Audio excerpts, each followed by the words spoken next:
অযোধ্যাতে শিবরাত্রিতে আসতে কিন্তু ভুলবেন না, এখানে থাকা খাওয়া সব ফ্রি দেওয়া হয় শিবরাত্রিতে। এখানে আসুন আর 2 দিনের ট্যুর বানান, একদিন পূজা করুন আর একদিন অযোধ্যার সৌন্দর্যের মজা নিন। ঝর্ণা দেখুন, রোড দেখুন, পাহাড় দেখুন, ড্যাম দেখুন।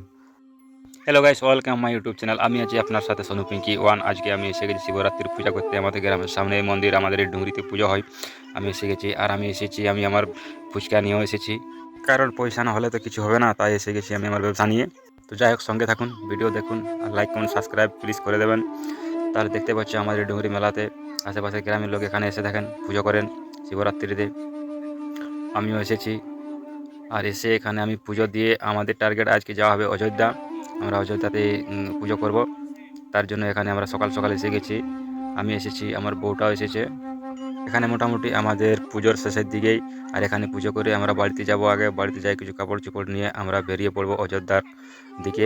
আমাদের এখানে ঢাক বাজিয়ে পুজো করা হয়, তাহলে আমাদের এখানে পুজো সমাপ্ত হলো। আমরা এখন আগে বাড়ি যাব, বাড়ি যাই রেডি হতে হবে, কারণ ওখানে আমরা রাত থাকবো। আপনারা সঙ্গে থাকুন, তাহলে দেখা হচ্ছে অযোধ্যাতে। হ্যালো গাইস, তাহলে রেডি হয়ে আমরা পৌঁছে গেছি এখন অযোধ্যাতে। লহরিয়ার মন্দিরের সামনে আমরা এখন দাঁড়িয়ে আছি। আমরা বার হয়েছিলাম সন্ধ্যার দিকে, বলরামপুর হতে বাগমুন্ডি দিয়ে আমরা পৌঁছেছি, তাই আমরা প্রথম লহরিয়া মন্দির পেয়েছি। এই মন্দিরে পুজো দিয়ে আমরা চলে যাব অযোধ্যার হিলটপ। ওখানে শিব মন্দির, মানে পুরানো শিব মন্দির আছে, যেটা লহরিয়ার থেকেও পুরানো। ওখানে আমরা পুজো মানে আমাদের মেন উদ্দেশ্য হলো আমরা ওখানে পুজো দেওয়ার জন্য আমরা এসেছি, আমাদের মেন উদ্দেশ্য ওটাই। তাহলে এখানে আমরা পুজো করার জন্য পুজোর সামান নেওয়া হয়ে গেছে। দেখতে পাচ্ছ আমার হাতে ধরা আছে পুজোর সামান। এখানে পুজোটা দিয়ে আমাদের যেতে দেরিও হচ্ছে, তাই এখানে বেশি আমরা দেরি করব না, তাড়াতাড়ি পুজো করে দিচ্ছি। আর এখন সন্ধ্যার টাইম, তার জন্য ভিড়ও অতটা নেই, এখনটুকু ফাঁকা ফাঁকা। আমাদের পুজো মোটামুটি কমপ্লিট। তাহলে আমরা এখন বেরিয়ে পড়বো এখান থেকে। শিবরাত্রির এখানে আসতে ভুলবেন না, এই অযোধ্যাতে এখানে অনেক বড় মেলার আয়োজন হয়। এখানে আলে কিন্তু ভুলবেন না, মানে এত সুন্দর মেলার আয়োজন করা হয়।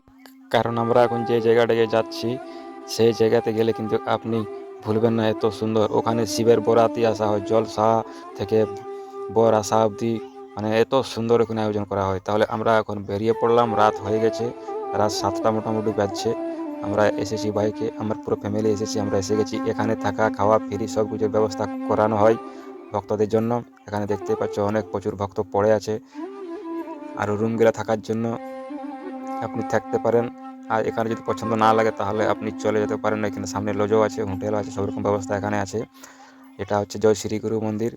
এখানে অ্যাকচুয়ালি একটা মাতা, মানে দুর্গা মাতার মন্দির। এখানে ফটো তোলা নিষিদ্ধ, কিন্তু আমি চুপে চুপে ফটো তুলে নিচ্ছি একটা। এখানে গুরু মায়ের মূর্তি বানানো আছে।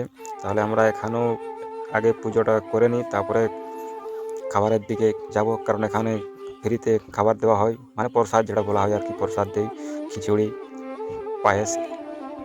এখানেও আমাদের পুজো কমপ্লিট। আমরা সকাল থেকে কিছু খাইনি এখানে পুজো দেওয়ার জন্য, কারণ এখানে ভক্ত অনেক দূর দূর থেকে এসে থাকেন। আমরাও এসেছি। এখানে নাকি রাত জেগে দিলে মনোকামনা পূর্ণ হয়, তার জন্য আমরাও এসেছি রাত জাগার জন্য। কারণ এখানে রাত জাগা কোনো ব্যাপারই না, এখানে জল খাওয়া হবে। এখন বর যাবে বিয়ে করতে, বর আসবে, ভোজ দেওয়া হবে, মানে প্রসাদ বিলীন করা হয়।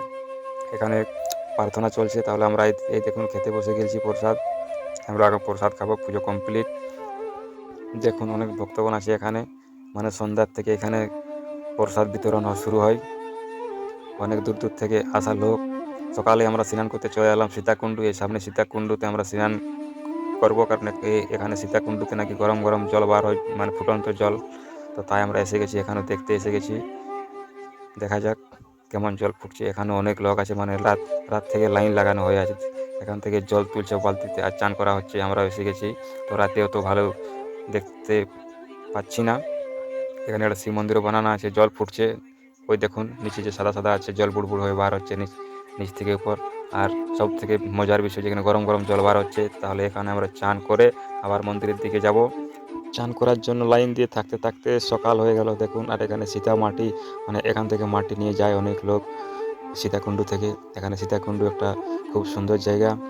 আমরা পুজো দিয়ে চান টান করে পুজো দিয়ে আমরা চলে এলাম সামনে। একটা ছোট চিলড্রেন পার্ক আছে, আমার বাচ্চাটাকে নিয়ে চলে এলাম পার্কে একটু মজা করলাম।